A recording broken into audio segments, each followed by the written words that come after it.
Saudi আরবের প্রবাসী বাংলাদেশিকে জিম্মি করে দেশে মুক্তিপণ আদায়ের চাঞ্চল্যকর ঘটনায় জড়িত চক্রের এক সদস্যকে গ্রেপ্তার করেছে পুলিশের অপরাধ তদন্ত বিভাগ। গ্রেপ্তারকৃতের নাম মোহাম্মদ জিয়াউর রহমান। গত বুধবার সন্ধ্যায় মাগুরার শালিথা এলাকা থেকে তাকে আটক করা হয়।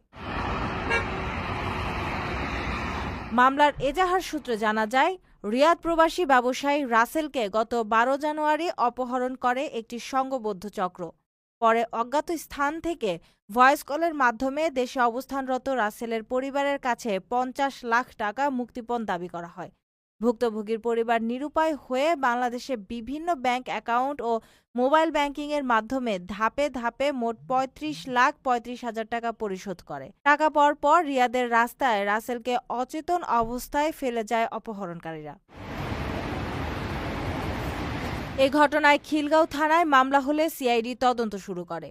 টাকার লেনদেন ব্যবহৃত হিসাবের সূত্র ধরে জিয়াউরকে গ্রেপ্তার করা হয়। জিজ্ঞাসাবাদে তিনি জানান, সৌদি আরবের চক্রের সাথে যোগসাজশে তিনি এই মুক্তিপণের টাকা থেকে ৫ লাখ টাকা কমিশন নিয়েছেন। সিআইডির বিশেষ পুলিশ সুপার জসিমউদ্দিন খান জানান, এ মামলায় এখন পর্যন্ত মোট ৪ জনকে গ্রেপ্তার করা হয়েছে।